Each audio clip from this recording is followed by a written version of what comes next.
Hey, did you guys catch Jennifer Lopez in Rajasthan Yes. at an No. airport? Yes. Did you see how she was dressed? Yes. I could not believe Oh, it. she Like was a wearing polar like bear. a fur. She was coat. not just wearing a fur; she was wearing like the grizzly bear fur. It's like It was polar bear. massive. Yeah, polar It was bear. massive. And here's the funny part about movie stars. A lot of times they'll say, "I don't want people looking at me. I don't They want to do. make eye contact." You're freaking in Udaipur wearing the largest fur coat I have ever seen in the world. And I don't think the average Indian person, even the wealthy Indian person, seen those because you just don't need don't it. wear it. You just don't Yeah. need it in India. It never gets that cold. Even maybe in Kashmir. Well, I was in Udaipur in November 3 years ago. So I can tell you, I was wearing tank tops, I was wearing spaghetti straps and dresses.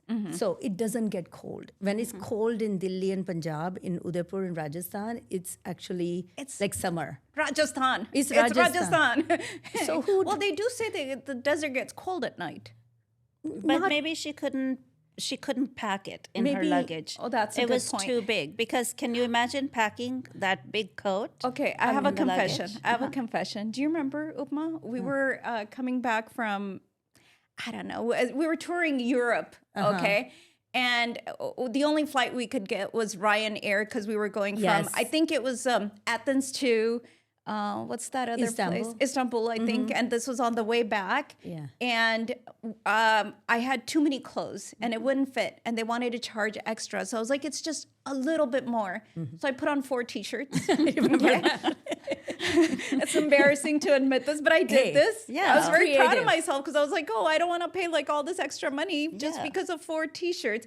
And guess what? I wasn't the only one. Other people were doing the same thing. It's a thing to do. And then if you want to, here, you can have a T-shirt. You can, because the amount of money you're going to pay, you might as well buy a new T-shirt and just give those away at the airport. That's actually a true. good It's point. very That's actually a really good expensive. Yeah. point. Because think Yeah, about give it. away the t-shirts. Yeah. But you know what's interesting also is that, so we are in midst of winter.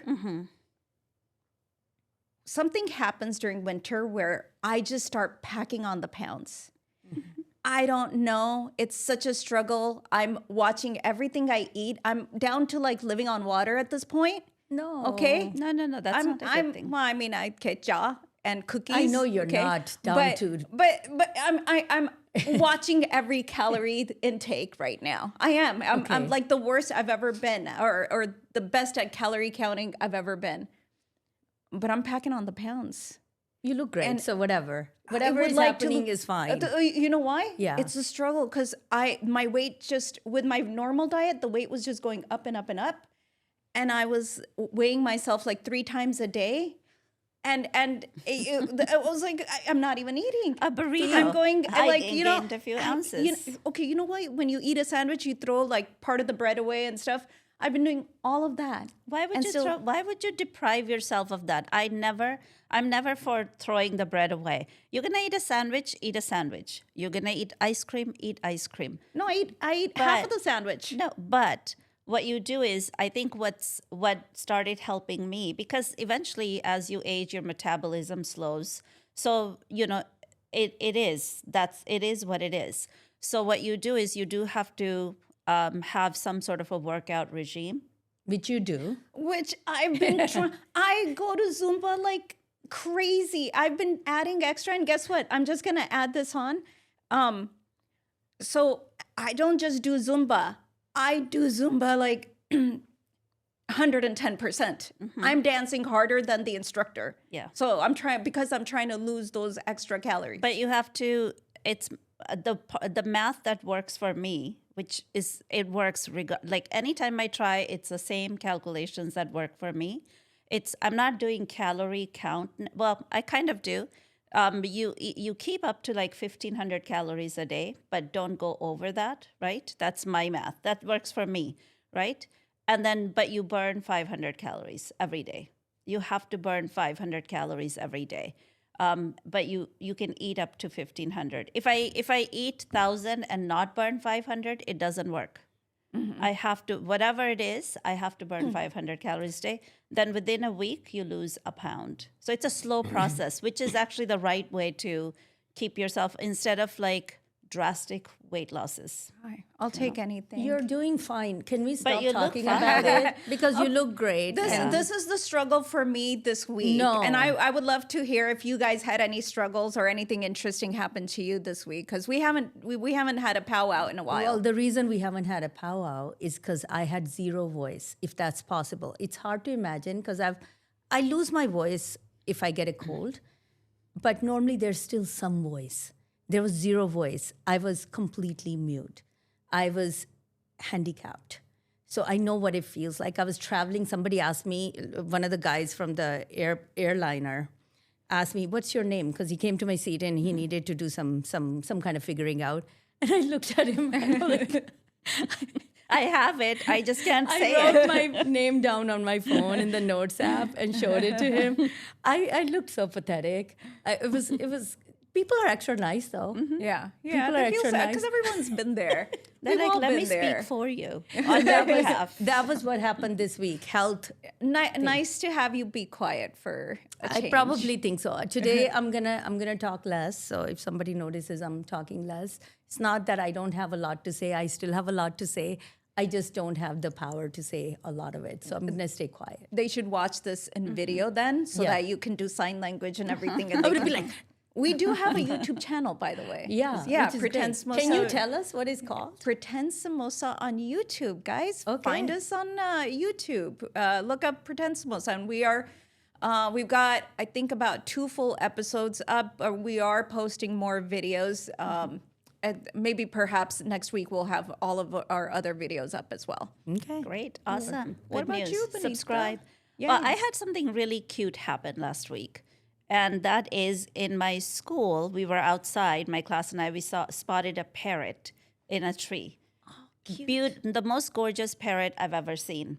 And it's sitting there and it's not flying away, even though our whole 37 students and me are standing around it. And I told the kids to be quiet, and they were. And I tried to put my hand up, and like, come on, little baby parrot, come on. And it came and it pecked at my hand, but there was no food. So it crawled So up it more, knew. but it wouldn't fly away. So finally we called our school's custodian. He came with the ladder because we have 2 hawks that fly around our campus. So there was a hawk flying around interested in the parrot. So there was no way we were going to leave the parrot there. Plus the winter, cold at night and all that.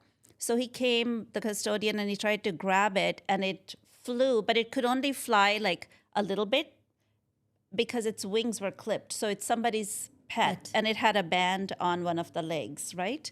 So it flew, but it would land on students. It wouldn't land on the ground because it's used to human beings. So, but the kids were so good. They were like, okay, there's a parrot sitting on my head, fine. Oh, that's so Right? cute, though. So then what an experience for Yeah, them. but then the custodian, he put it in a box and we tried to call animal control. Nobody was answering the phone. So that became, so at the end of the day, I'm like, I guess I'm going to have to take the parrot home, which means on the way, I'm going to have to buy bird food and a cage, right? But luckily, one of the students, his dad said, we can take it, so they took the parrot home and they bought the cage and the food. So now this kid is so attached to the parrot. The class, by the way, named him Mango. And the kid is so attached. So now, but we had to do our due diligence. So we made posters. We hung them outside the school. They did scientific research on parrots. They told the community all the facts they know about parrots. But no one claimed it until yesterday or a couple of days ago. My principal, who put it on who saw on the neighborhood app, some lady said, my bird has escaped. Aww. It's a parrot. And so she wrote the message, we have the parrot, but now this person's not checking her messages. So we're waiting for her to respond so we can give the parrot back. You're fine. Yes, I'm she sure. will. So, Yeah. but the parrot She'll is so surface. gorgeous. It was one of those things like, how did that happen? Like all of a sudden we're responsible for a parrot. That is really Yeah. cute. That's really That is really cute. Another thing that happened is, for me, so people always think real estate, the deals are going to be bada bing, bada bang, selling sunset, you shake some hands, you network. you go have a party and the deal is done. And that's not the case. So I was working on some deals that were required a lot of attention. And when you give that much attention, you take attention from everything else. So when I finished that deal, when I closed that transaction, I'm like, okay, I'm going to go on Desi TikTok, see what's going on in the world, right? Yeah. I'm like, surprised at all this activity that's going on. There is, I'm not sure if you guys follow Andrew Schultz's podcast, but he has some, like, these are the Brosphere podcasts, these guys that sit on their sofas and they have whatever discussions that they're going to have. And one of the sidekick for Andrew Schultz is this guy named Akash Singh. And Akash Singh and his wife, apparently people felt that his wife was not being respectful to him or whatever. I'm not going to go into it. It's a whole saga. Long story short, they never have a girl on that show. I have not seen any women on that show. They had her on that show. And they wanted to ask her questions about, their relationship or whatever. It was this Q&A thing going on, whatever. So I'm watching that. And then another thing that pops up is the Zarna Garg lady. Have you heard her? Zarna Have you Garg. heard of her? How can you avoid her? Yeah. Okay. How can you avoid her? That's what I'm serious question. How do you avoid her? Because I She's like everywhere. Oh, you like to. literally. I would like to avoid her because I had the pleasure. I got suckered into this stuff as well because, as you do, living in this today's world.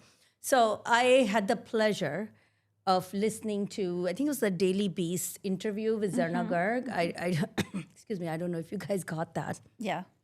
Did. It was like nails on chalkboard.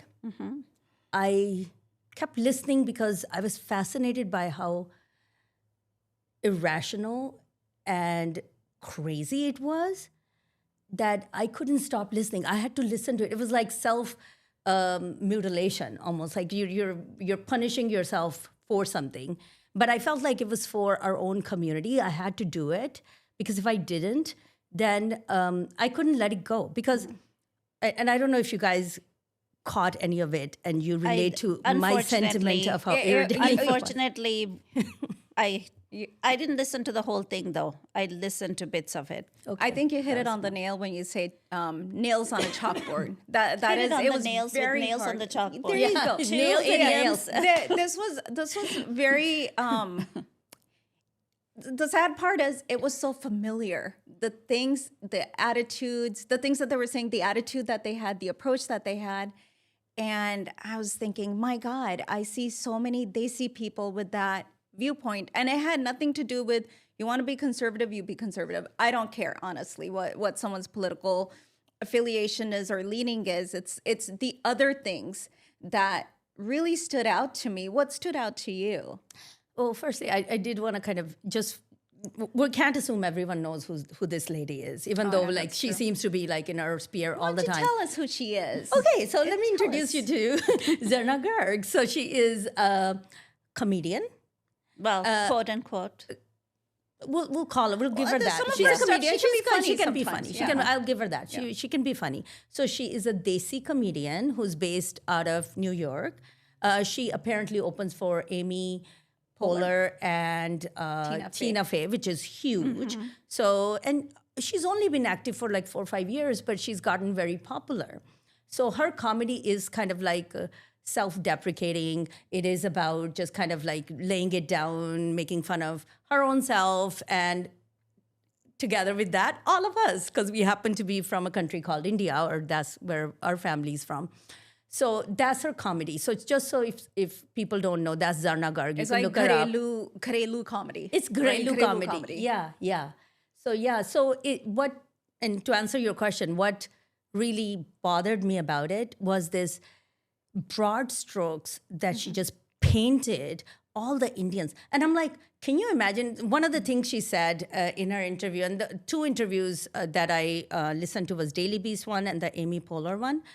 And I don't know in which one, but she mentioned something and she said, that's how Indian dads are. Yeah. That's how Indian, and I'm like, No, can that's you how imagine? your dad is. Yeah. So can you imagine if I said, all the dads in LA are like that. Because I live in LA, I can speak about LA, and I can say Everybody all in the LA. dads in LA are like that, or all the dads in California, all the dads in the US. That is not okay. But somehow her saying that's how Indian dads are, everyone's like, oh, okay, well, thank you for that information. And I think if I What can the just heck? add, when Yeah. she said it, Yeah. it wasn't in a comical way. Exactly. So, but, I mean, Serious. I can understand if someone's on stage and they're like, well, that's how Indian dads are. You're like, Yeah, ha, ha, ha. yeah. But when you're having a serious conversation with somebody and you make that point, hey, Zarna Garg, you are on this world stage, right? You're going mainstream American, podcast.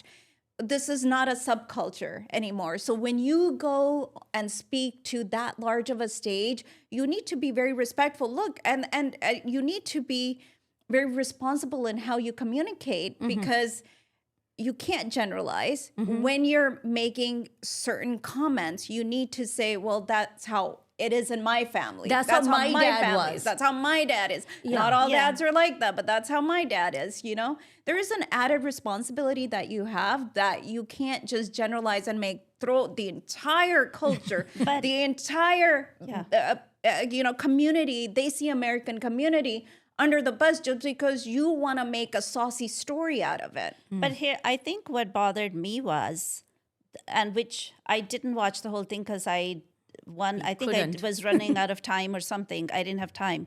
But right away, the first thing that jumped out was, why is she speaking for everybody, on behalf of everybody? Yep. She's sitting there as if we sent her as our representative to represent the entire didn't? Desi community when we didn't. And now the result is she's probably getting more commercial out of doing this because now there's so many people making videos. I saw some other people making videos saying, no, what you're saying does not represent my view.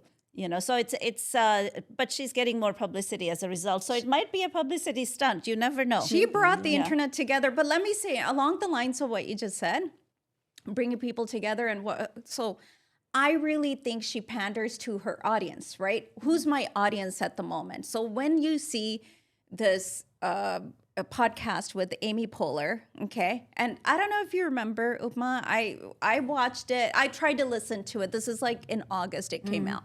And I'm trying to listen to it, and I gave up after like 20 minutes, and I called you, and I said, I'm pulling my hair out because she's pandering. I remember that. She wants to be seen as this person who gave up this, this Indian culture, this limiting Indian culture, and embraced the being an American feminist, independent woman, right? She could have had all kinds of wealth had she stayed in India and gotten married. But she, as soon as she had the opportunity, she came to America and she was able to be an independent woman. So she was pandering to Amy Poehler. Then she goes to this Daily Beast podcast and she's pandering to a very conservative audience, which we've never seen this side of her before. So it was kind of interesting. She's becoming political. So here's what I think. I think she got her wires crossed. This is my theory. Okay. I think she thought she was going on Daily Mail instead of Daily Beast. Daily Mail is more conservative. Daily Beast is not. Okay. I think she got her wires crossed. I really think that they did not realize who they were pandering to at the moment and came out looking like, who are these people? Where is it? I've never seen this Zarna before. Well, I think she's created sort of a caricature of herself in a way because she dresses same way each time, every time she's performing. So she's trying to build this character kind of a thing. And she's putting out stereotypes and she's feeding into the stereotypes that already exist about not just Desi, but Desi women, Desi men, even just organized, just groups wise. She's putting out these biases that already exist. She's feeding into these biases when in reality, if you look at Desi people, Desi families, we are not one monolithic group. Exactly. And actually, just let me piss you off a little bit more. No, I don't. No, I'm gonna piss you off. I'm gonna piss you off a little bit more. So again, in this Amy Poehler podcast, she says when I was 14, my dad wanted me to get married. Okay, Like who? Which I don't believe it and at all. she says, "I'm I don't looking believe for- it. They're She's trying making to that up. arrange me to be married to somebody else." And then she says, "Well, the guy was 10 years older, as you know. That's the normal normal. age Oh my gap. gosh. That's the normal age gap when someone's arranged marriage." I'm like, "What India are you talking about?" Because my parents got married in like the 60s, 1960s, and they were 2 years apart, and that was very normal. That is normal. And they were like 25, 26, like that. no 14-year-old. No one's doing what is it, child weddings. I that pissed me off Child to marriage, 'cause no it's- end. And you know what pissed me off even more? Amy Poehler said, yeah, that is normal, 10-year gap. Dude, Amy, what do you know? How do you know? How do you know? So this is the problem then. I think we're highlighting the problem, which is someone like Amy Poehler, who means well and probably is being very authentic and trying to understand Zarna's point of view. She's trying to be understanding, but what she's doing is she's kind of re-emphasizing, because she's like, okay, I believe you, right? Right. Oh, okay, so that's... In what world? In what world is there 10-year age difference as a standard in India anywhere? It is not. more than in maybe India. in some remote village somewhere it happened, but it is uncommon. But it is more uncommon. Well, and it's illegal. The 14-year-olds getting married. That constitutionally yes. would be illegal. Okay, yeah. Second thing is, you're talking about stereotyping Desi communities on basis of something that's not even true. Look at the president. Look at the age gap. First, start with your own the head of the state. So somebody sitting in outside America might think it's a norm in America. I mean, that's how. I'm trying to make a People point generalize. that based on one situation, you can't say it's normal. But can you imagine if he said, or somebody said, yeah, see, even our president is like that. That's the norm in America. But where is that norm anywhere? not there. That's not the norm. In fact, even in America, and America is a very, India is quite diverse in its cultures and languages and all that. I mean, it's probably the most diverse country. So in India, if one village has a norm, go 20 miles and that norm doesn't exist. Exactly. Right? So to sit there and go, this is the norm in India. Who are you? And I think you said, and I second that, who are you to be the representative of all of India? If she had even said something like, I am from such and such community, it is normal in my community, I would be like, oh, well, Okay. thank you for telling us. Thank you for informing us. We learned something Yeah. new. Where if you go to Gujarati, if you go to Punjabi, if you go to South Indian, Kashmiri, the Eastern, Northeastern states, which we know zero about, most of us don't know much about. I couldn't even say that this is the norm in India, anything. Is roti the norm in India? If you ask Punjab, they'll be like every day, all day, but not in the South, right? So who is she? And I, what I felt like? I'm like, what privilege. Yeah. First of all, she grew up, and I did, of course, now listening took to him. a deep dive. I took a You deep took a dive. deep dive. Okay, so she grew up in Bombay. Okay, so she's from the largest metropolitan city in India, Bombay. She moved from Bombay. She went to Akron, Ohio or something. And then she is based in...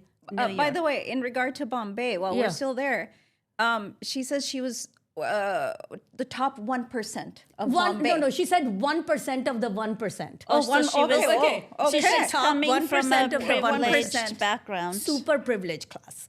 So then, it's okay for her to now use that privilege to make fun of those who are maybe middle class, because she acts out like she's a middle class kind And of a she's person, not. and she's not. And then she's economizing on that. She's Yeah. making money off of that. Yeah. And that's what a lot of these people do. They're making money off of stereotypes and biases, and that's why I think in the name of entertainment, anything goes idea does not sit well with me. Even when it's entertainment, I think it's very important to consider what you're putting out.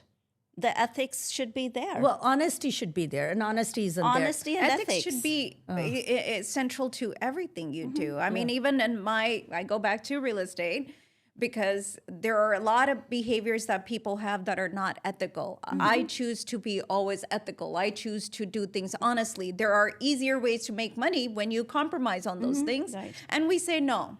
no, I don't need that kind of money. I want to live a decent life. I think at some point, I think it's a comment on the character, what sort of principles somebody lives by. It reveals that. If you're willing to bend over backwards to appease whoever is in front of you, whatever they want to hear, you were going to tell them. I think that that's very incredibly disappointing. I was listening to Piers Morgan, and Piers Morgan was interviewing some controversial person, and he said, of all the people that when I interview people, I've learned one thing, that people are shaped by how they grew up, like who influenced their thinking, everything, right? It sounds simple, but still, that's what he said. That was his conclusion, that you are the product of your environment, okay? So thinking about Zarna Garg, going back to Zarna Garg, if she's saying she's 1% of the 1%, okay, that means she's shaped by that environment, which is very elite group of people. Super elite, yeah. And these people are small group. They're not like a majority of that place, right? It's a small group of people who hold a lot of power. And this is how she's using her power. And I think she needs to think twice before she goes on the next show, because this is insulting to the entire Desi community. The interesting thing is, I think we think about like the top 1% of America, right? Top 1% of America versus the middle class. There isn't a huge difference. There is, somebody might be driving a Mercedes, someone else is driving a Honda, but it's still a car. Yeah. Everyone has an AC. I say that with, like, I'm sure there's some people who don't, but mostly everyone has an AC at home. Everyone has a roof over their head. They might not be able to afford to use it, though. Yeah. Everyone has a roof over their head. Of course, there's homeless, but that's a very small, minor difference. In India, the difference between 1% of the 1% and their lifestyle and your normal middle-class person, which is majority of the people, there's a huge difference in how they live. So for her to pretend to represent that is even bigger than someone like 1% of America, someone from the top elite class representing a middle class. They can represent a middle class better than Zarna can, middle class of India. So it's, I'm baffled. Is she not? Is she have blinders on? That's what, because it seems, if it's intentional, I am ashamed. You know, if it's unintentional, then she's walking around her life with blinders on, ignoring everyone else around her. This is an epidemic in our Desi community, that we see people living in a bubble. Their friends are just like them. Their socioeconomic background is just like theirs. They don't associate with anybody that's outside of that. So therefore, they don't know the struggles of what other people go to. Yeah. For instance, you know, when they talk about immigration, they said, well, all the Indians come with their paperwork. Nobody has any issues. So we are fine with the whole immigration system. Must be nice. You know, what world are you living in? Because, the people who came in the 1980s as refugees from India, we know a lot of Punjabis came that way during that time because of all the religious persecution that was happening at post-1984. Asylum seekers, right? Not Asylum refugees. seekers, okay. But, you know, there were a lot of people who had to come here in variety of People came paths here in that a they variety took of ways. in order Yes. to get there. I remember, you know, I know I referenced the store a lot, but back in the day when we were at the store, I remember a gentleman coming in. He was working as a truck driver. He said, you know, I'm so happy to be in the United States. I used to... it took me 10 years just to get here because first I left India, then I went to Italy. First I went to Russia, then I got to Italy. Yeah. Then from Italy, I got to Haiti and I spent 3 years in Haiti.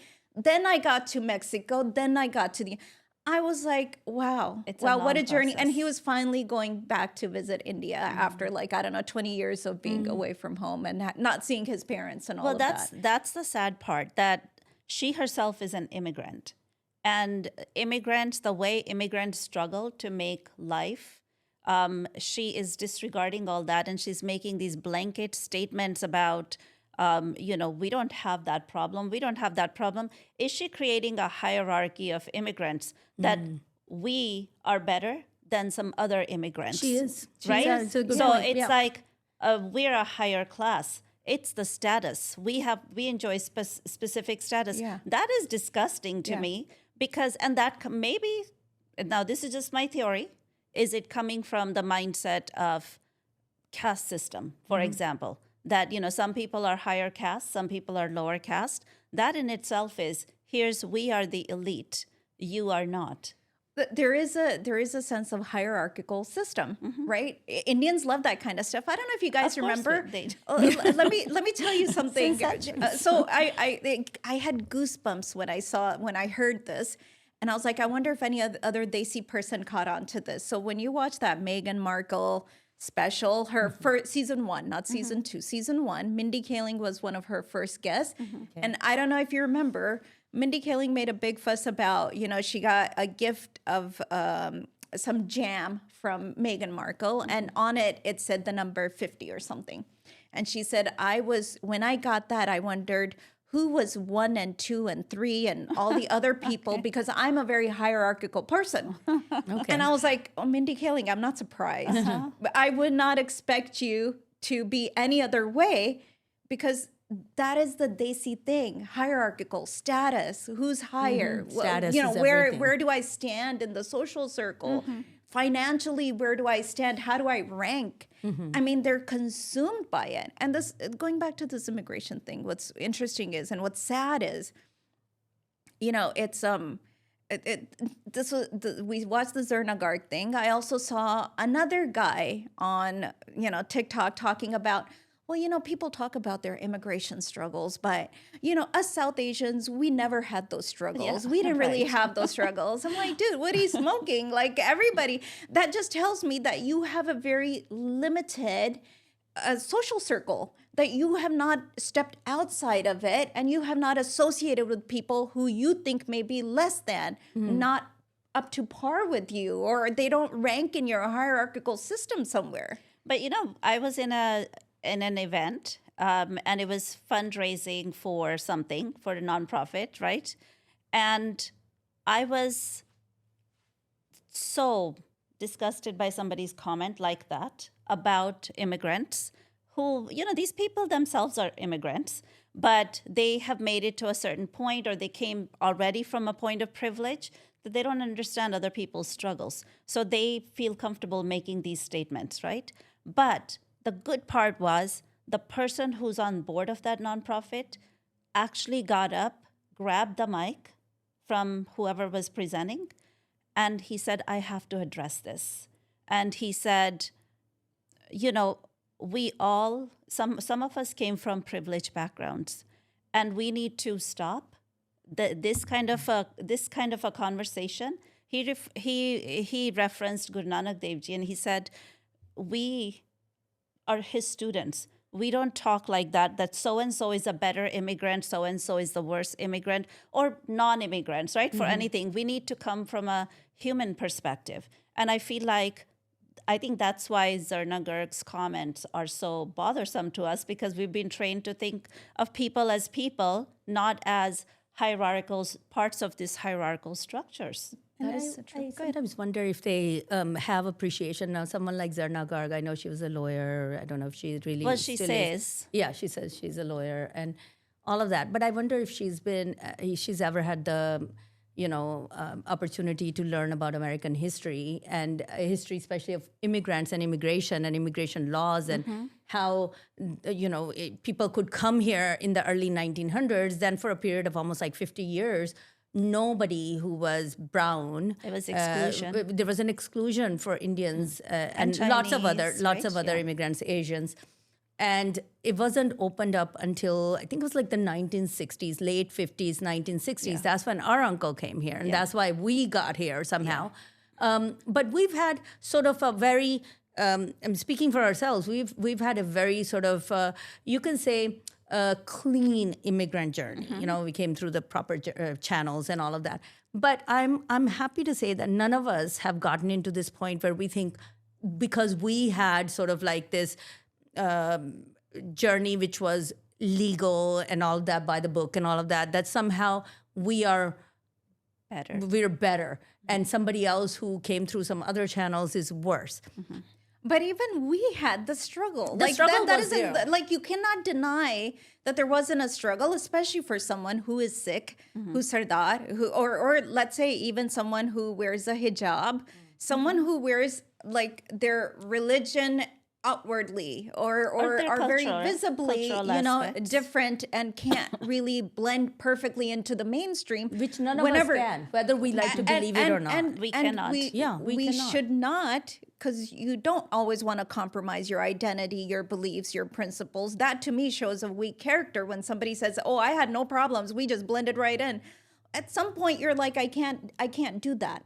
I can't do certain things. Where someone, let's say someone who's Muslim eats halal, they may not be able to eat meat like everybody else. They may say, well, I'm going to be vegetarian, So there's you're always a compromising, point you're at some always point. compromising. Yeah, at some point you draw the line and you say, sorry guys, I can't participate in this activity because of whatever my religious reasons. So for someone to say, no, we had no issues. I mean, gosh, 1980s, I remember us going to the grocery store, dad wearing a turban, getting yelled at, Gandhi, go home. That was a common thing. We were so used to it. We just brushed it away and we just moved on with whatever we needed to do. But I think here's the thing, that what's incredibly disappointing is it's not just her daughter is probably even worse, who has blinders on, head stuck in sand. Like, guys, open up your horizons, meet some people that are of different walks of life. And these are people who have been very, very limited in who they associate with. I think so. I think that might be the problem. Yeah. Yeah, because they're so narrow tunnel vision. Yeah, absolutely. And the other one, we're talking about Zarna Garg being that high society, I call it the culture of snobbery, right? It's snobbery, snobbishness, Snobbishness, I think would be. the snob appeal, Arrogance. right? The snob appeal. So another snob appeal is the Nikki Haley's son.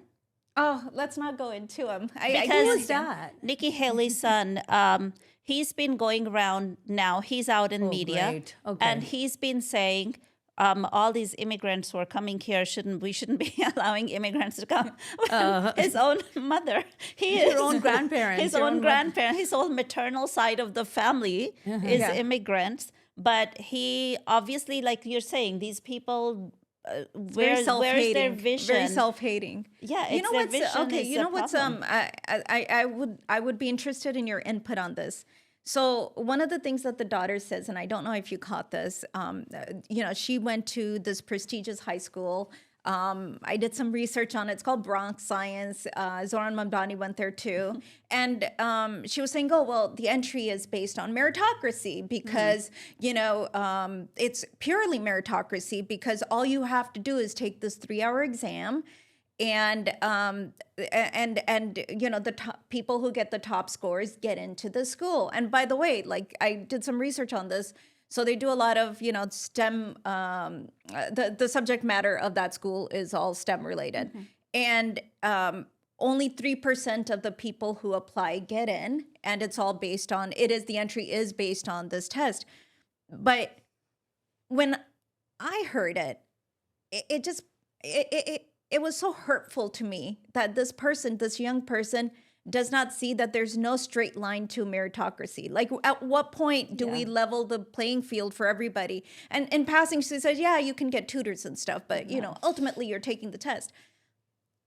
Tutors, like, when do those tutors start? Is it elementary school, junior high, all the preparation that you do along the way to get into the school? Well, here's the problem. They're focused on, the debate is between like the way they look at people like that person and that family. They look at education as proficiency. You have to get to a certain level. And when you achieve this level, then you have to achieve this level. So it's what's your definition of education, right? That's not, as an educator, that's not my definition of education. My definition, which a lot of my friends who I work with, they don't agree with that definition of education. They agree with the definition that education is a process of growth. Okay? So you grow. So if and of course, there's always going to be those milestones that people have to reach. But we're not looking at everybody being able to reach this idea that that's what makes the smart person, right? It's you were here and you got up to here. That's pretty bright. You were here and you only moved up to here. What's wrong with you? You can't- That's a different way of looking at education. If you were already here and you're here and you got up only this much, but this person who was here made a huge leap. Let's look at what they're doing. What they're is it? capable. They're Because capable they're of doing it, capable yeah. and they're actually going to be more successful in life because they've had to learn some skills to deal with this system that's not built for them in mind. So they're dealing with struggles much better than this person is. And for someone to not realize their privilege to be able to take this exam, to be able to be prepared to take this exam. You guys know, everyone, parents who struggle, they want to give the best to their kids, but they got to have a job. They can't afford the tutoring. They can't afford the comfortable environment for the kid to even study. They don't even have their separate rooms. Maybe they're working part-time jobs. Like, you can't say everything is it's just such a level playing field. It's not. It's not a level playing field. It's not a level playing field. It's inequity. But then I would say this. So the end result of all of that, right? You could say, oh, we went to this special school, we passed this special exam, 3%, blah, blah, blah.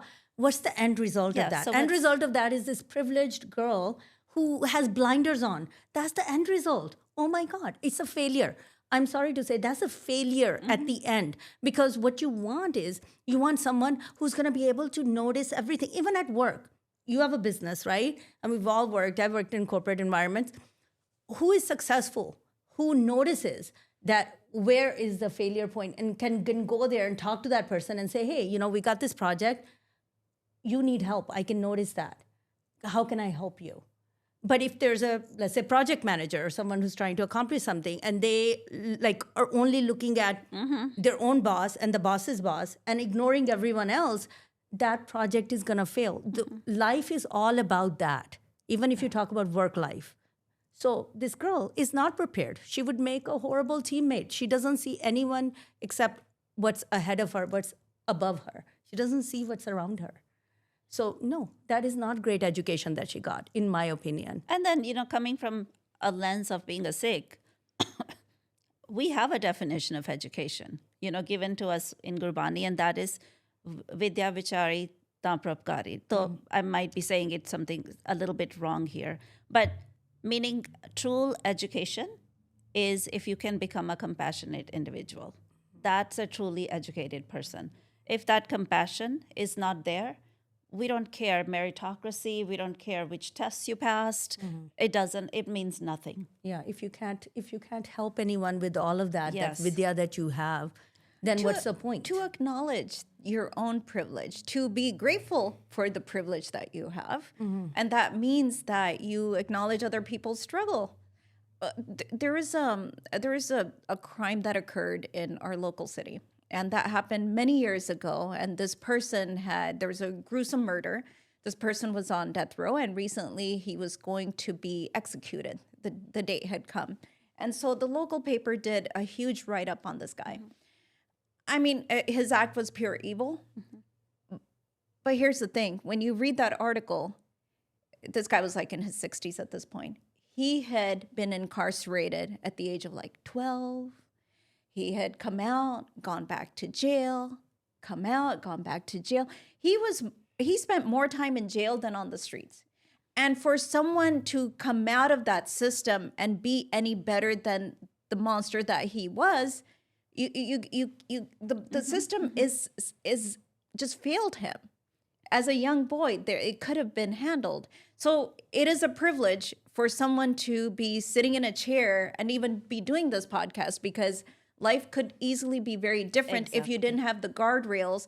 We're lucky that we had the guardrails in our life for someone to tell us what's right or wrong, good or bad. Don't do this, do this. Someone to set goals for us to understand how to reach some kind of success in our life, to be, someone who can have a sense of, I gotta be productive in the world. To even have that sense is a privilege too. Yeah. I think it's a privilege, the fact that I get to, in the morning, I get to go to school, work, and then in the afternoon, I actually make it home. Like, just to me, that in itself is a privilege. So I think you're right. I think it's not a linear path, as some people think. This whole achievement, this whole culture of achievement, and they look at it as a linear path. All I have to do is get my kid whole bunch of tutoring because I have money, I can afford it, and they're going to be better than 99% other kids. And let's look at the standardized tests. You know, I met the father of clinical psychology, the whole field of clinical psychology, Dr. Jerome Bruner. He was in his like late 80s at that time. It's like meeting, like, you know, just somebody he was somebody very, very important. And so it's like meeting Abraham Lincoln. You know, it's like that level of Thank meeting. you, because I didn't understand the person. Like, it's hard for me to feel the same enthusiasm, but I see where you're coming from now. I have to say that because I'm like, okay, otherwise the people don't know Jerome Bruner, right? So we were at USC. So we were in this little room. We got to meet with him after his talk, and it was like, oh my gosh, this is Jerome Bruner, right? So I go in there and he's sitting in the chair. All of us were standing because there were no more chairs. So he was sitting in an armchair, like a drink in his, like a juice or something in his hand. And I'm like, I have to ask him a question. Otherwise, I'm going to kick myself for the rest of my life. Like I was standing next to Abraham Lincoln and didn't talk to him, right? So I asked him, I said, so how do you know a school is good? Simple question. Like you, the clinical psychologist, I want to hear your perspective. And his answer first was, he goes, well, you don't go to school to figure out if a school is good. He goes, you drive around the city. If the city is good, the school's going to be good, right? Because who goes to that school? People from that town, right? I'm like, oh, that sounds like really simple. And I'm like, okay. And he goes, and then you walk in the school and you walk down the hallway.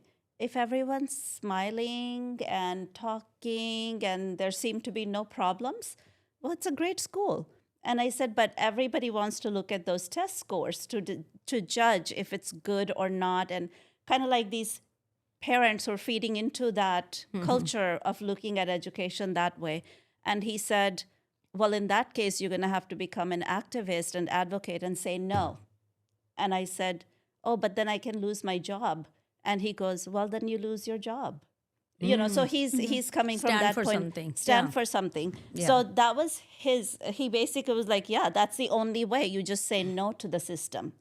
And I've held on to that conversation since forever. So I tell that to my students' parents. You come to this school, if it feels good, it's a good school, right? That's the end of that. You don't need to look at numbers. You know, there's this whole thing with Indian education system versus American education system. And we are sort of products of somewhat both, right? So I did my initial schooling up to 8th grade in India and then did the rest here. I am a big, proponent and big advocate for American education system because it worked for me really well, where Indian education system was failing me really badly. So what my fear is when we have people like Zarna, we have people that the privileged class of India that went to the 1% of the 1% who had the privilege of these what they call convent schools and all of that.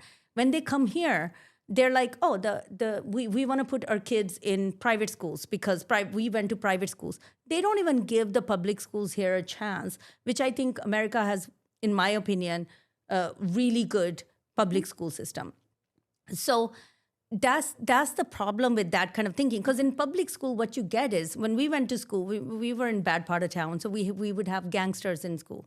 We would have immigrants. We would have just regular people from other states. You know, somebody moved from Chicago, somebody moved from another state, from the South. Marginalized populations. All kinds of, all kinds of. Because your property taxes are supporting that school. So if you live in that nice neighborhood, as you were mentioning, Benita, those nice dollars are going to support those schools. Yeah. So if you're living in one of those, higher income neighborhoods, but my point is, I still have an alternative point of view from that. in my opinion, okay, because now I live in an area where it's very, very sort of privileged, live there, right? And I still sent my daughter to a school that wasn't in that area, the privileged school. Well, guess what? That was the best decision I made. Because that privileged school, guess what they had? They had problem with drugs. Yeah. Okay, very privileged kids. There's been suicides. There's been a lot of mental illness. Whereas the school my daughter went to, which was just, I would consider just a run-of-the-mill normal school, there were none of those problems. So I would say there is a beauty in having diversity in the school. You want the gangsters in there because your kid, real life includes gangsters. Yeah. You should know how to talk to them. You should know how to live amongst them. I know it's a weird thing to say, but I would say welcome all. You know, Yeah. There's no bad people. There's bad circumstances. And I love the fact that there's recent immigrants.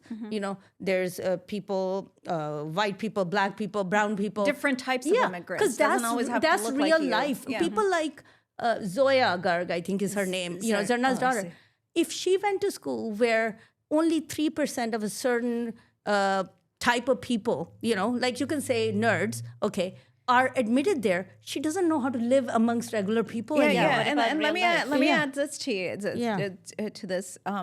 62% of the kids over there are Asian.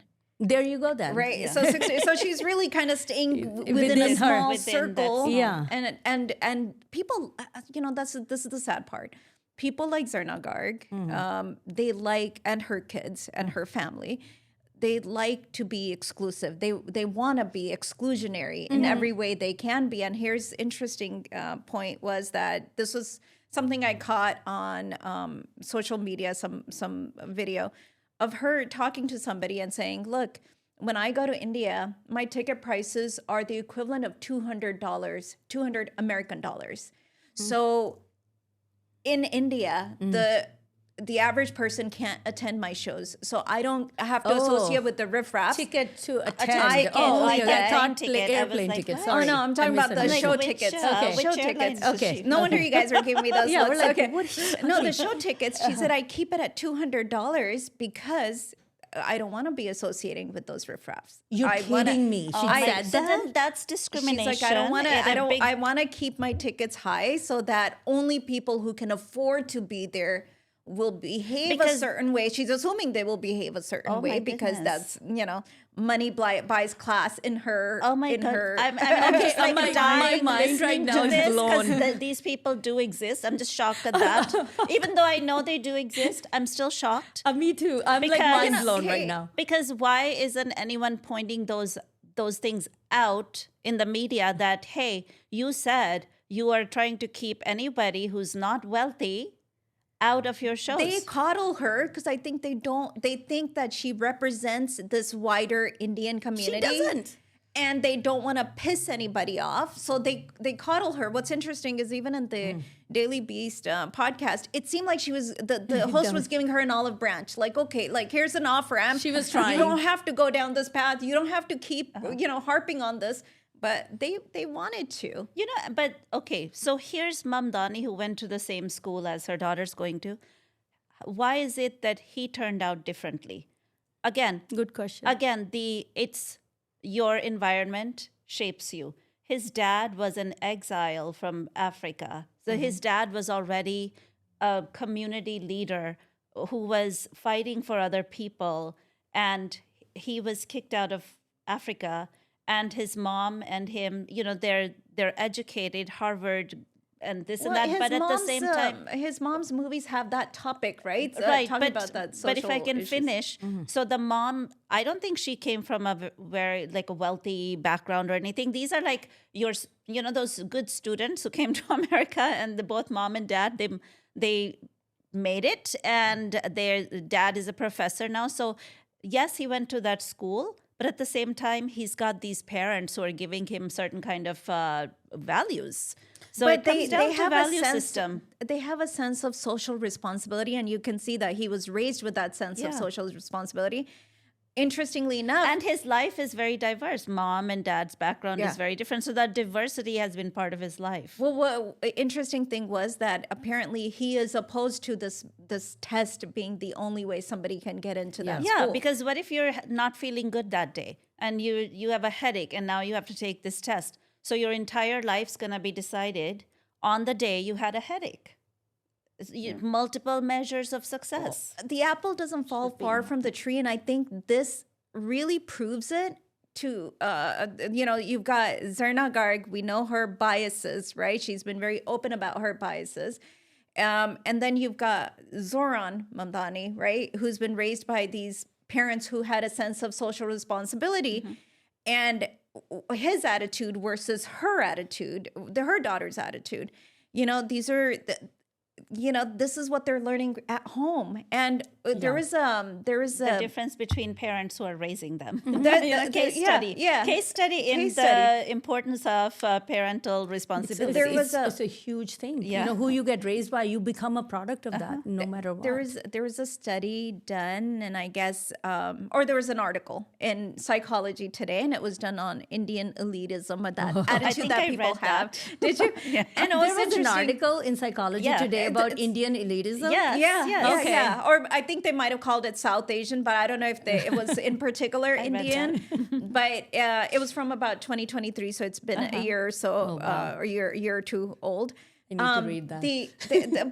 But they said that I really caught on to this, where they say the kids are being raised by their parents to say, this is proper, this is not proper. This is what we want you to be as a child, right? And these are bad habits you need to stay away from. So they said when kids are in school, they look at their peers with They that judge them. same lens. Yeah. They judge them and they say, this person's less than, I don't want to associate with them. This person is not somebody I want to stick to the people that are like me. Isn't that interesting? That is interesting. Now, I do find our community, the South Asian Desi community, to have a lot of that, the component, the elitism, they're in constant competition, which I find fascinating. I'm like, why are we competing amongst ourselves? Why are we so you're not actually looking at your neighbor who could be white or you're black, looking or at somebody who lives 50 miles away. you're looking at somebody who lives 14, 15 miles from you. That's your friend or whatever, a part of the community, and you're constantly comparing yourself. I'm not saying everyone's doing it. We certainly, thank God, didn't have those kind of parents. Our parents were way too busy trying to make a living than to worry about all of that. Yeah. They had 4 kids. They were busy They being were parents. busy. But I see that I feel like it's gotten worse because before the community was smaller. So everyone was sort of welcomed because we were just happy to see a fellow person who speaks our language, wears the kind of clothes we wear, has sort of home life that we have. Now that the community is grown, I feel like those walls are being brought in from India. We're I bringing agree. in those Yeah. walls, I agree. which is disappointing. I agree. That's not how we grew up, because we grew up in the community when it was smaller. So you And saw people someone. supported each other. Yeah, you supported each other. People would literally be like, oh, someone's new here from India, they need a job. Oh, okay, you know what? We have an opening in my company. Let me give them the let me Yeah, bring let them me the bring the application. application. They would do at least that. That was just a small token of like trying to help someone. I don't see that anymore. No, I think people are too much now in their own life. So now I make a point when I'm at like shopping outside, if I see another South Asian Desi person who seems like, maybe newer immigrant or even old immigrant, it doesn't matter. Have you noticed that we don't say hi to each other? We may say hi to everybody else, but Desis avoid each other. I don't know the psychology behind it. And I really don't. I can't explain it. So I've made it a social experiment for myself. I turn around and I say, hello, or, whatever, namaste, Acknowledge sat sri akal, them. I acknowledge, or even just the nod of the head. And then I see the face light up and they look back and they're like, hello, it's They almost don't like, look at you like, why is this Iranian lady looking? why is this person who might be from many different East, places? Poland. So I just say hello, and then they say hello back. It's just they're waiting for the other person to say hello first. And I wonder if that's I'm not a psychologist and I cannot diagnose people, but I wonder if that's some sort of a built-in narcissism that we have. Like, why should I be the first one to say hello? Would that make me less in my status? I wonder. I can't explain. I don't know if it's an insecurity or if it's supremacy. I don't know which one it is. I think it might be just in India, we don't, we're much more friendly here. In India, because, there's all the Indians everywhere. So you're not going to just walk down the street and say hello. In fact, that's just not a practice that people have. People don't. Yeah. So I think it's almost like you still have that culture when it comes to each other. You're still kind of... But have you also noticed that when, let's say, if a Sikh family sees another Sikh family, they're more likely to say hello to each other. Yeah. And that psychology, I think Guru Gobind Singh Ji tried to build that into us. And he was successful at it at some level. I think we do kind of have that psychology that we almost feel responsibility to at least acknowledge that person, where he says, Aage aave, Vaheguru ki fateh bulave. Remember that Shabad? Yeah. So I think that is sort of there. We've been conditioned to at least acknowledge that. So I think Desis like to size each other up. I know that that too. In real estate, in a service industry, right? You get all kinds of calls, you get all kinds of people approaching you. And I know that when I'm going to get a call from a Desi, it's going to go one of two ways. Okay, there's no middle ground. It's going to be someone who will tap into that sort of this person's Desi, that kinship. Okay. Or it's going to be someone who thinks I'm less than. Yeah. Okay. Or they feel like they need to show off and show me that they know so much more about real estate than I do. And I'm like, yeah, go ahead and do the song and dance. I'm good with that. When you're done with it, then we'll have our conversation. That's what I'm thinking. I let them, get it out of your system. And of course, if I don't like somebody, I'm not going to work with them. But it is, there's this constant sort of sizing up that they do. Yeah. They want to make the other person feel small because they feel that here's someone who's going to provide me service, so they're going to be less than. Yeah. And what they don't understand is we don't work with everybody. If I don't like you, I'm not working with you because you're going to make me hate my job, and I like my job. So, I am picky about who I work with. But I also see that in because when I coach students, the doctoral students, if once in a while I'll get a South Asian student trying to do their doctorate degree, and the first thing they come, it's almost like they have to prove something without me even saying a word. They're trying to prove that they're really good at what they do, right? So they're like, oh, it's my research on blah, blah, blah, blah, blah. And I'm doing this blah, blah, blah, blah, blah. And again, I just listen because I know the psychology. They just need to feel very important. So, get it out of your system. So I'm like, okay, well, keep talking. And then finally I say, well, what your professor means is this. Because they are hurt. Their psychology is hurt. I graduated from convent school, and my parents spent that much, and I got 100% in all my tests, and now this professor is saying that my writing doesn't flow. It's a very hurtful personal ego that gets hurt at a very personal level. You think that's specific because you are South Asian yourself? If you were something else. No, I could be off the camera. They may not know who I am. But they know your name, right? They know my name, but it's. I think they do that with everybody. Okay. They so not feel like, specifically because they feel you're like basic. academically I'm really good, and why is this professor saying what's wrong with my writing, right? What is it not making sense? And then we say, well, this is what you need to do. So I have to approach it where I'm not hurting their ego back. So I just say well, let's look at this. So interestingly, because coming from South Asian culture, I right away understand that their psychology, this is what they're coming from. Their ego is majorly hurt. And then their professor, he just doesn't listen to me. And I'm like, well, he doesn't have to listen to you. It's like, you want your degree, then you need to listen to him. Yeah, it's the other way around. It's funny, my daughter and I have this thing where we see, we were just talking about running into people in the bazaar or wherever, right? You're in the park and you run into, so we have these code words. So we have a word called fam and close fam. So if it's fam, it means desi. It could be any desi. So we might say like, You're hey, just like, telling 'cause all we're the code words to everybody Yeah, now. because let's say we're talking in Punjabi or whatever, like, that's our code language. And there happens to be a South Asian there. Well, we can't be talking in Punjabi anymore because that's not a secret language anymore. So we'll say like fam, right? And so we'll like mind ourselves, a little bit. There's fam there. But if it's a Sardar, It's a close fam. it's a close fam. If it's a Sardar family, it's close fam. Close fam is high alert because Yes. they understand understood everything about it. Can I just go back to something you mentioned earlier? You mentioned that people back then used to connect with one another and try to help each other in the community. I don't think so. I don't know how far back you need to go in order to see that. Maybe when it was much, much smaller, maybe 70s or something. But I can tell you that, when I was working at the stores, which was around, the late 1990s, By that time, 2010. It was already, It was very much about, and even kind of like slightly prior to that, I would say maybe 1990s in general.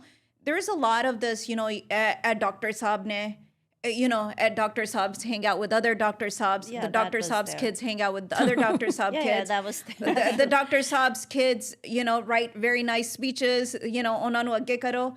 Like there was a lot of that that started at that time. In fact, that probably it's a little bit less that now than it was at that time. Yeah. It was really in your face, that sort of, based on that profession. And what's sad to me is that some people are still carrying on from that time period. Well, they'll say, well, Indians are very successful. They're doctors and engineers. I'm like, Yeah, but they're there are other business things people. too. They're truck drivers. And you know what? The person who's working at the 7-Eleven, not the owner, the employee, that person's successful too because they've Exactly. made something for themselves. Here's somebody who's showing up to work every day. The person who's working at the hospital, there are plenty of Desi people working as janitors in the hospitals and things. They're there Good too. on You them. can't ignore Good them. on them. Don't just say Indians are very successful. They're doctors and engineers. There is so much variety of us that you need to be.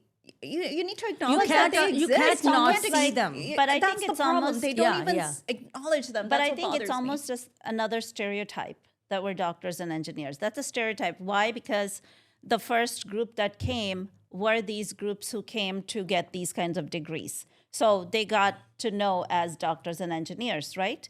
And by the way, now, can I just add, the reason that was there was an act in the 1960s where they were saying if you're a professional, then you Right. get to come to the right, United that's States. what I'm saying. So that was a natural result of that stereotype being built.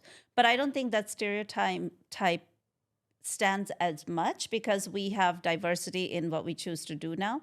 But I think what you're talking about, that doctors hang around with doctors in the 1990s, that was when we came first in the 80s. It was still a very small community. It was before that. Yeah, I it was agree. a very small I agree. community.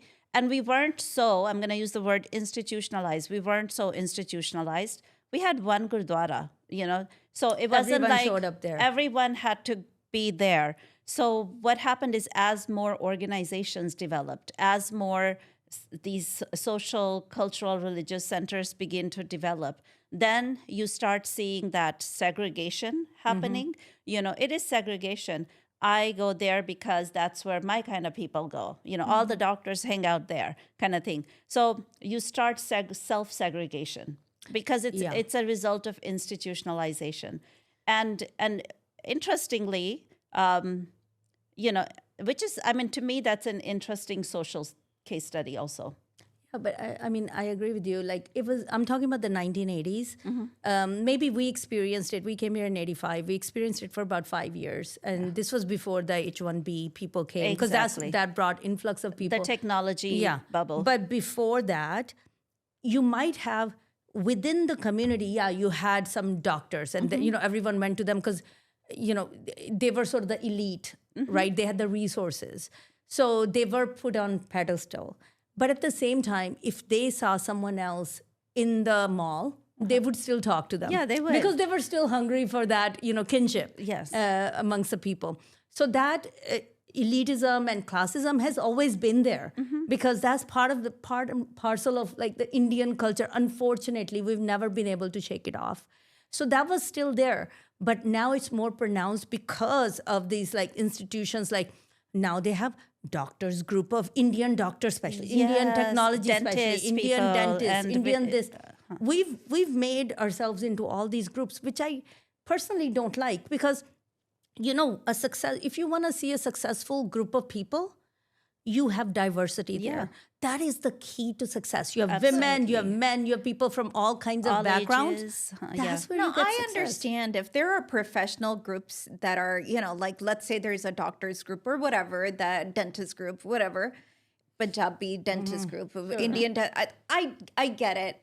All good. You know, they're there to support each other, have fun together. They're from the same background. They kind of understand the, you know. And you want to write each other a letter of references. Yeah, Exactly. That's how I see it. Exactly. Okay. You want to do business with each other, basically. So I get that. If that thing exists, I think where it goes too far is when you start excluding other people, when you start looking at other people as being less than, when you teach your kids everybody else is less than.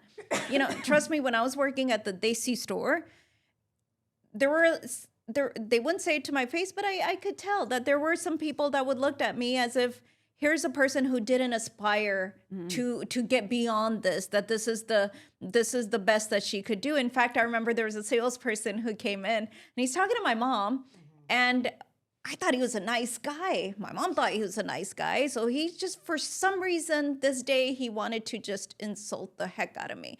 So he says, Name the name. let me tell you something. Okay, he had the same last name as us. That's what I was like, dude, why? Dude, let's go find him. Sardar, why? I thought you were better than this. But you know, he says, well, you know, ਜਦੋਂ ਬੱਚੇ ਹੁੰਦੇ ਨੇ ਕਈ ਬੱਚੇ ਜਿਹੜੇ ਕਿ ਪੜ੍ਹਾਈ 'ਚ ਅੱਛੇ ਹੁੰਦੇ ਨੇ ਉਹ ਫਿਰ ਅੱਗੇ ਨਿਕਲ ਜਾਂਦੇ ਨੇ, you know, professional ਬਣ ਜਾਂਦੇ ਨੇ. ਜਿਹੜੇ ਬੱਚੇ ਰਹਿ ਗਏ ਫਿਰ ਉਹਨਾਂ ਨੂੰ ਅਸੀਂ business ਵਗੈਰਾ 'ਚ ਪਾ ਦਿੰਦੇ ਆ. And I'm like literally standing at the counter. I'm here to do business, He had no right? idea he was insulting you, though. Yeah, oh yeah. He did. He did. It was one of those backhanded type of statements, right? You should have called me. I would have said, excuse me. And here's the thing. It did bounce right off of me because I didn't care. But I was thinking, what a lousy salesperson. Here you are. You What was come he here selling? to, it was a brand mixture type of thing. Okay. And he wanted our order. And here's the thing. I handled that store. So he needed to take that order for me. Dude, why are you insulting me? You think I'm going to give you an order? Like, you are just a lousy salesperson. That's what you're showing me. But, you know, I knew that I was excelling. I knew I was progressing. I knew what I was capable of. So none of that stuff mattered. But I did see that some people would judge me, and it wasn't the elders. It was actually my peers that actually looked at me in that way, because they would see me as, you know, she's not a professional. If there was a professional, young professionals group thing happening, they would not invite me because they would assume that the person who runs the Desi store is not going to be But I think they professional. look at, in general, any kind of service industry is looked down upon by most of the elite in the society. What is a doctor doing? Exactly. Is that not you're literally getting your hands They don't dirty. consider themselves service. They They are consider service. I know that. I know, but what I'm saying is they would say nurses are the service See, industry. that's the problem. The elitism stays, man. So the elitism is obviously there. I remember hearing from very close somebody who said, you know, some woman, you know, who said they were talking about somebody, and they're like, yeah, you know, they said, like, if they had, you know, they have so much money, but I just wonder why their daughters became teachers. They went into What does that education, mean? meaning they could have done something better than just teaching. It's a compromise. It's a compromise. So it's not looked down upon. You're right. You're It just is. a It is teacher. looked down upon. You are just a store a- owner. You are just a teacher. They don't quite see that the skill that it takes, because there's an art and science to it. that people will never know. So the thing is, there's, and to your point, recently I was having a conversation with someone and they were saying that, oh, my daughter really wants to be a teacher. And I was like, oh, that's wonderful, right? And they were, no, but nobody else is agreeing to it. Yeah, it's like, So now they're Why does pushing, it matter? It's like a controversial. now they're pushing her into medicine, right? And I'm like, gosh. this poor girl wants to be a teacher. It's a Let waste her of be a money. teacher. Don't do it if she doesn't wanna why do it. force her Yeah. to go into medicine, right? So it's this again. We cannot unlearn these, like I would say kida. Like we have like these kidas in our brain. Like we cannot unlearn it, and it comes from again that colonized people. That's what we are. That mindset has never changed. It's like to be in service of the empire is the most elite thing we could do, right? It's like, where is the empire? Like, who am I servicing, right? And they always say in India, right? Oh, so and so is in a service, like service job. Service you understand industry. Being of service to someone is not a great thing It's not to a be. great thing. It is not. You're servant, service. Who does service? Servant. It's not seva. They don't put two and two together that you are actually a service provider. You're working for someone. That is not necessarily an elite thing. Whereas having your own business, it is actually an elevated stage, comparatively speaking. Right. So whatever. They don't understand never. the complexities that may be involved in other professions as well, other fields that are there. If I look back, I'm in commercial real estate now. It's still easier than running the Desi store. That was hard. Or that was running a hard. restaurant or running all these businesses Well, are that very in difficult. particular was very hard because, it's just so many varieties of personalities. The phone rings. You're constantly at attention. I was working like 10 hours a day, 6 days a week. You're having to constantly absorb working. a lot of personalities. There's no pause to it. There's no like, okay, I'm going to take a lunch break and I'm going to take my time. No, you're always on the go. So it's very involved. And I'm not saying that, I'm just saying that people who have variety of professions, no one should ever be judged based on that.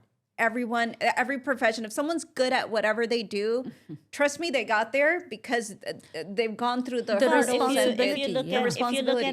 If you look at the past societies, and even through the lens of, let's say, caste system, in any country, not just South Asia, even in Europe, who are the people who are considered, in Indian context, you would say lower caste, or in European context, you would say lower class, right?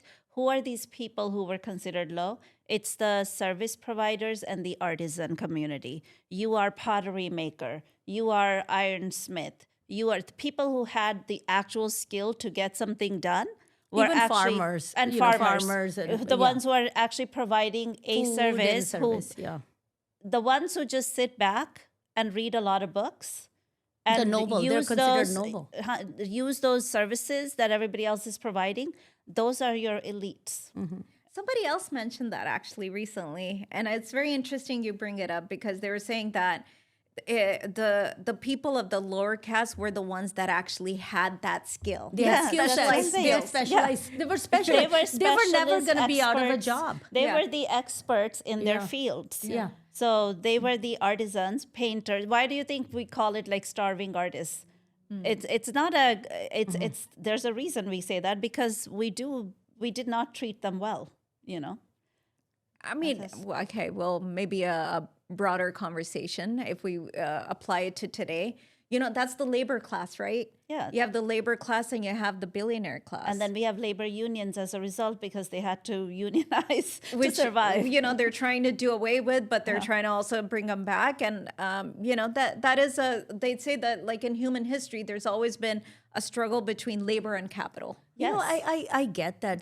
I get there's all kinds of jobs that get paid, all kinds of wages, and there's all kinds of lifestyles that people live. That is all fine. That's what makes the world go around, right? Otherwise, you're going to have just the 1% of 1% sitting there doing what, right? How are they gonna At the end of the day, we need everybody. And I just wish, what would it take? What kind of change would it take for our community, which is every community has this problem, but I feel like South Asian community, Desi community specifically, has this problem of judgment against people. What would it take for us to bring our noses down and actually accept people for who they are? Stop judging people so harshly. We lack empathy. Yeah. Yeah, we lack We We lack lack empathy. empathy, which is a basic human skill. For when I see somebody standing by the freeway holding a sign saying we'll work for food, I feel that my path and that person's path, that's a very short road. Like Yeah. I could have easily been that person. Yeah. Any of us. Yeah. take it for granted that this is- Anything could have happened. And luckily, again, going back to at least I had the guardrails. I had my family that could protect me. I had good role models. Just by luck, okay, I didn't do anything. I ended up in this Caring situation, parents. right? You get lucky like that. And Yeah. let's say in the future, if something happens to me, I don't have agency over myself and I have to depend on other people to take care of me. I believe I will be lucky enough to have people who will care for me very well. Whereas maybe some of these people didn't have that. And so for me to roll up my nose and say, oh, look at these poor people, or look at this person, look at this homeless person, I don't see them as less than, I see them as another human being. We just got different, we just had different paths, and it was just sheer luck that I ended up this way. Yeah. Sheer luck. Yeah, you have to have appreciation for your situation and the privilege and recognition of that privilege. And you're right in saying that we, as a community, South Asian community, lack empathy. And it didn't start here. Yeah. It didn't start here because you can go to South Asian community in England, in Australia, in Africa, anywhere in the world, and we're all the same. We're There's all a pretty much the same. consistency It comes from India, and you see it because just the sheer number of people who are on the street, the poor, and it is almost like something we've learned to do, which is to ignore their plight and just kind of just go about Or your just business to- because you just to- can't Yeah, function. just looking at the other person as a human being. So That is lacking. right? Yeah. So and I think I want to bring up the practice of langar. What is that? It's not charity. It's not just for poor people, right? What did our Guruji want to teach us? Is saying rich and poor. We're not doing charity and donation. We're practicing just sitting together and seeing each other at the same level. Like I'm a person, you're a person, we're both equal.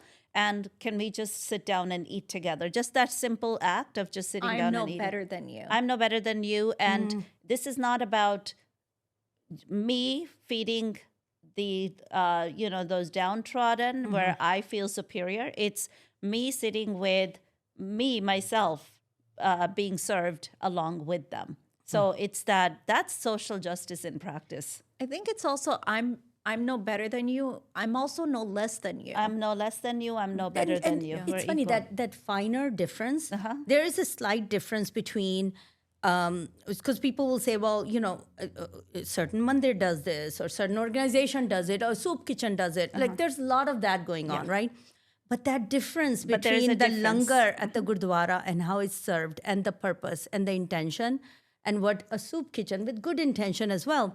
But the difference is a person serving in the soup kitchen isn't eating that soup themselves. yeah. They're not lining up to take that soup, whereas at gurdwara you are. You are. And the interesting thing is sometimes I see, you'll see like something like online where langar is being served, and then you see comments, and even from fellow Sikhs, and I think people are misguided when they say this, in my humble opinion, where they'll say like, wait a minute, like we should be serving the real people who actually need it and not do these fancy langars. That's not the practice. Wait a minute. Yeah. That's not the purpose. Yeah, that's not the practice. Nobody needs it more than we do.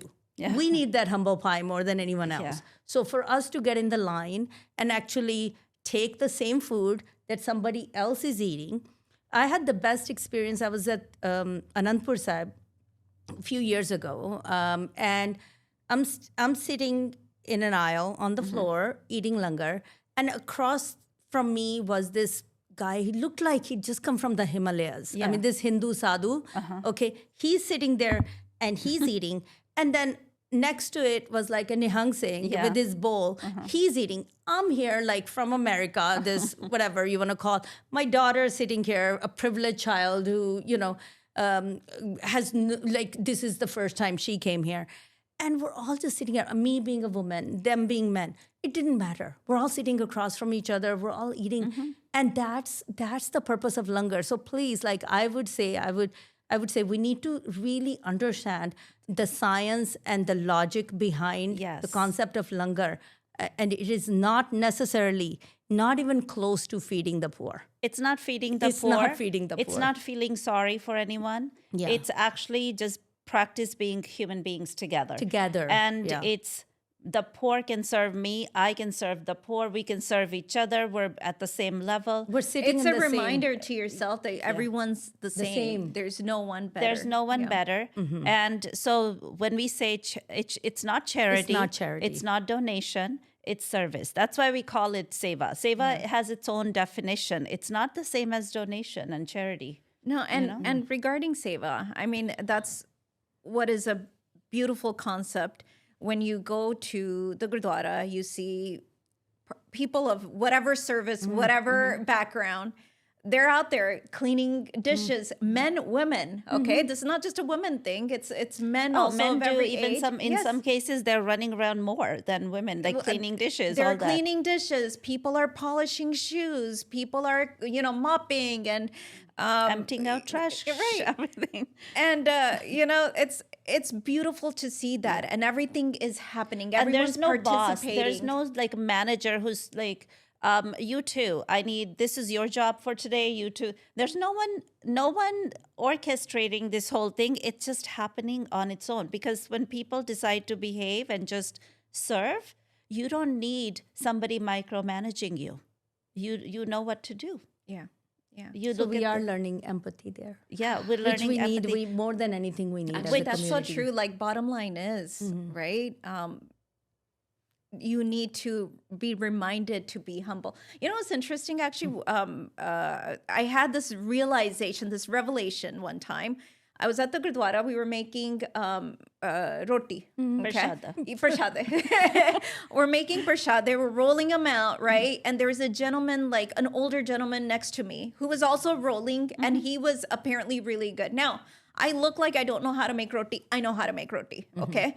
And so I'm going, but he sort of assumed that I didn't, but prashade are made a little bit differently than we make roti at home. So as I'm rolling, he's like, nah, beta, ench kar, right? He kept showing me, and I was like, oh, I think I got it, right? The little attitude. I'm Yes. trying not to show it, but in my mind, that attitude is It's like, happening. leave me alone. I know what I'm doing. I got this. I know I look like I don't know what I'm doing. I know what I'm doing. But he kept telling me, and then there's a little, this light bulb went on, and it was like, okay, I need to learn to be humble. Here's someone who's trying to help me. He's not insulting me. He's not saying you don't know how to do this. He's just showing me a better way to do something, which he knows his stuff, because he seems like he's done a lot of prashade in here. But it humbled me, and I needed that. I needed that, because as a business owner, sometimes you're like, I know everything. Yeah. But a lot of these words that we use in today's scholarship articles, all that, equity, social justice, all of the inclusion, we've been practicing that just in a simple act of langar. And also in our architecture. If you look at Harmandir Sahib, which people call Golden Temple, if you look at other sacred buildings, you're climbing stairs Always up, stairs up. Yeah. right? And what happens at Harmandir Sahib? You climb down first, right? The rest of the city is at a higher level than It's at a lower Harmandir level. Sahib, Yeah. because it's built with that nature of water. Water's nature. By nature, water flows to the lowest point there is. And that's why it sits in the middle of water, right? You are going into the lowest point, the most humble point. First, you have to bring your mindset to that before you can be this compassionate, empathetic. Because otherwise we say, yeah, I'm kind, I'm compassionate, I'm this, I'm that. But really, to have that mindset, it takes work. You really have to climb those a stairs practice. down. You have to remember you're not separate. And I think that Yeah. that's the thing, which what you're mentioning is you're not, when people say, I have empathy, I care, I want to do something nice for the world, I am giving. And so the person who's giving is always going to be in a position of power, right? Yes. So you're still sort of mentally, you have more, you're giving, Yeah. you're donating to this other person. Yeah. You don't want to, that's not being humble. Yeah. And that means you're still holding on to your ego. Ego is what you need to cut out. Yeah. And I think that this is the problem when you see people like Zarna Garg, going back to them, their kids, Haley's son, Haley herself, all of these other politicians, right? Too much ego. They need to understand how, if you're going to serve the world, you have to understand how they are. Well, they in the also first lack place. principles. You know why? Because they will switch sides based on what suits their How the needs. That's But every how the- politician. yeah. Yeah. That's every So, politician you know, ever. in some ways they'll say like, well, it's because I grew up as a minority, you know, when it suits them. But if it doesn't, the minority card doesn't suit them, then they're like, I've been a similar, there's never problem in society. I've always been, you know, treated very well, this and that. So they change their narrative to suit their needs. Yeah. So basically, I think we've kind of diagnosed our community and come to a conclusion on the solution. The solution to is Seva. do Seva. I'm just going to point go help something someone. out. Go I help think, Benita, you corrected me because I kept saying this. And when I heard Zarna Garg and her daughter stating this, I was like, oh my gosh, What is I am that? guilty of this. Or they would refer to themselves as Indian, and they would refer to Others as American. Yes. as American. And it's like, dude, Zoya, you were born in You the were United born States. here. You are Yeah. How American. You are not American, Indian. you're the most American can be. You're born At least here. call yourself Indian American or South Or Asian something. American or something. I mean, but I you are refer to, not just, you know, I'm Indian and that is Yeah. it. And No. everybody else is American. I always put, this is just for the world to know. I like on census, on other data, I always put pick other, and then I type in Punjabi, Sikh, American. That's my identity. I don't say Indian American because I don't want somebody else to decide who I am. These are the identities closest to me. Okay, I speak Punjabi, so okay, I'm Punjabi. I follow Sikh ethics, so to me, my ethnicity would be Punjabi Sikh in particular. And then I live in America. That's my nationality. That's not my ethnicity. That's my nationality. So Punjabi Sikh American. That I don't say Asian, this, that. No, those are not my titles. Which I think, I mean, look, pick a title you like, Yeah. but don't forget you are American. So Exactly. Yeah, you know, at the end of you the may day, not we be, are you may be American. you may be a Yeah. subculture, but you're Yeah. not mainstream. But you are still American. You're still American. But then again, who's mainstream, right? Because when you go deep down Yeah. into it, if you talk to a Greek family who's been here Yeah. for a long time, or Italian family, or even a Polish family, right, or German family, they'll still be talking about their grandma's recipe. You know, But you know- everybody has that. No, but even numbers wise, California does not have any majority. So it's a minority majority state, which means there is no one single group that is a majority. There's a lot of everybody, There's a lot of which is everybody. kind of fun. Yeah, I like We get to enjoy California. all I think that's food. the reason California is so successful. Yes. That's my theory, that I think California is a very successful state, fiscally speaking, or whatever. I just think it happens to be because we bring all these great minds from everywhere, and The weather helps. the weather helps. And California's history is amazing. You should read it. I love California's history. We'll have a podcast about California's We history. will, one day. but in real estate, you do come across these deed restrictions that say, people of certain color or certain yeah. backgrounds That's- cannot buy well, this I didn't property. say it was perfect. I said it's interesting. It wow, The was red that's lining. interesting. Yeah, the red That's lining. interesting. And there were riots and other things. I'm just saying it's interesting. I'm not saying it was amazing. It wasn't and perfect, but it's. Yeah. But that's the thing. It wasn't always perfect, but it continues to improve, which is important. It's better you than want- many other yeah, places. You want that. It's home. It's home. It's home. And home is never perfect, but it's home. It's comfort. Right. I'm happy to be here. So that's what I'll say.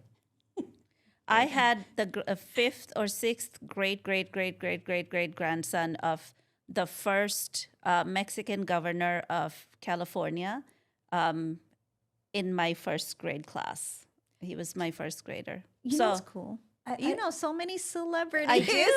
I know we've talked quite a bit. I don't want to forget to talk about this. That one of the things that Zarna Garg said that, like, again, irked me was something about, like, I am inspired by Usha Vance because she's dating an American, and now I too can date an American. Oh my gosh. What the heck? Who That's a needed very permission, shallow- first of all? Who needed permission? Did you need someone famous to date?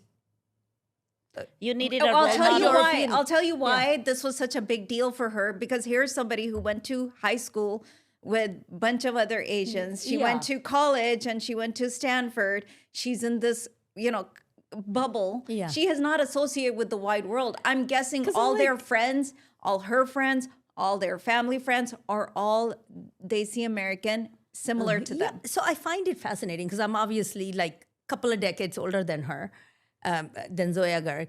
And even my friends, even my age group, my friends in college, a lot of them dated, what would you call stereotypical, Was not newsworthy.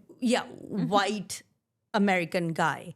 Not newsworthy. Nothing to give them a award for. Okay, or to say, I'm so inspired by such and such, or now I have permission to date what she called an American guy. She said it was very exciting because she may be the future, first lady, because her husband may run to be president. What I found, Why can't she be the president herself? Right, but here's the thing. That's a Here's the limited thing. vision Well, about let me tell yourself. you. Let me tell you. I think Nikki Haley would like to have a word with her. Here's somebody who ran to be president, but for some reason you're not acknowledging her as being Indian, but you can acknowledge Usha Vance as being Indian. So I thought that was very interesting. That's an interesting point. I didn't think about that, but that's a really Or interesting Kamala point. Harris. Or She Kamala has Harris, South right. Asian. She said, she has so many identities, she couldn't decide. Okay. It was a very awkward, it was a It's a very under awkward, the, interview. Yeah. And it was just like one negative thing after another. One. Are they trying to please some? It was like jumping from a some frying pan to the fire. It organization was or just some there was- political influence it that was they're trying very to strange. please? I think we'll find out in the future. We I think would. we will find out. There's more to this than meets the eye. Right Yeah. now, we've just seen very, very surface level. You're right. But we'll I see. mean, I could go on another hour Yeah. talking about this, but